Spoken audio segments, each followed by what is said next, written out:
Imagine living every day like houses are still $3,000. That's exactly what this woman right here is doing.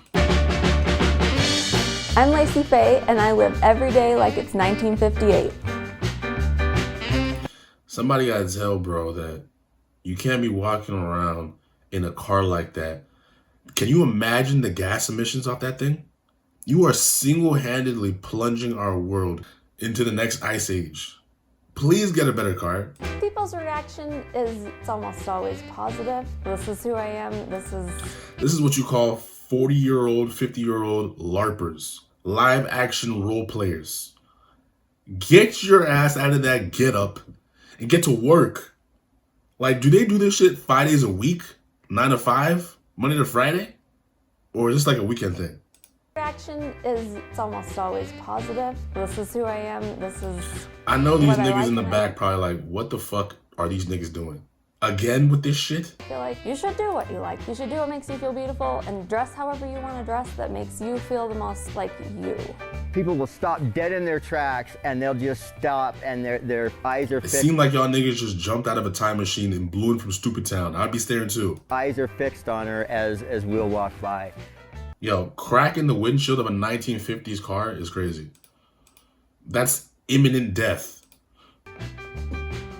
One place in town that kind of brings in the 1950s vibe. I know when these people walk to the building, the employees start rolling their eyes. Like, oh, brother. Quite well is the local pharmacy. It's called Bullet Drug, and they have a soda fountain, they have a jukebox. It makes it a lot of fun. Chocolate sundae? Let's do it.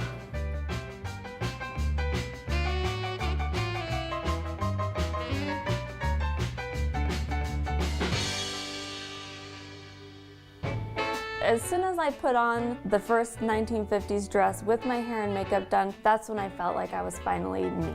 I found my authentic self, and I've never looked back. That makeup she put down probably got like 16 carcinogenics. Back since then. I really honed in on the 1950s because of my grandparents. They got married in 1955. They would not be approving none of the shit you're doing. And their stories, it just made it sound like the best time ever. I assure you it wasn't. We bought our home 4 years ago, and it was built in 1953. So we've tried to pack as much in as we can while keeping it authentic. I don't want it to look like it's a 50s museum. I want it to These people are really living in the set of the Jetsons. That's insane. look like it's an authentic 1950s home that you've walked into. When people walk into our house for the first time, a smile comes on everybody's face. The only thing they're missing is the asbestos in the roof.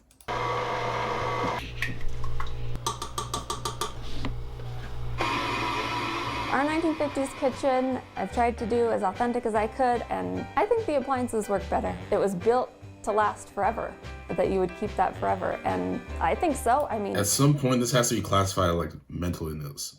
Like, a fridge's been running for 70 years. It's fine. It's not stopped yet. The only room that's not decorated 50s is my son's I room. repeat, do not eat anything out of her fridge. My son's room. So we let him choose. It feels so normal to me now that I wouldn't really think of it as different anymore. When we first moved Blink twice if you need help. into the house and started getting more objects secondhand, I always thought that was kind of weird, but it just got to be so normal, and now it's like fun. You go to the thrift store and find something that just makes our house perfect. This front section is true vintage. One of my favorite ones I just barely found a couple of months ago, and it's actually like an early 50s, late 40s. Another one of my favorites is this one, and I love it because it was given to me. The Temu makers who made this TV show are probably laughing their ass off when they told her it was actually from the 1950s and she believed it. To me by the original owner.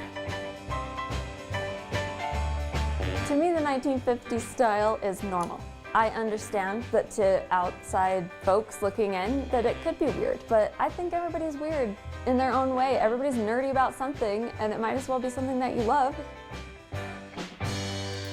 Nah, this is a little too far. I'm not gonna let you do that. I'm not gonna let you just throw that shit under the rug like that. This is an issue. Why is there no microwave in this fucking house? That's a problem. If I need to microwave food, now I gotta go to the neighbor's house to ask them to microwave my shit. What the fuck?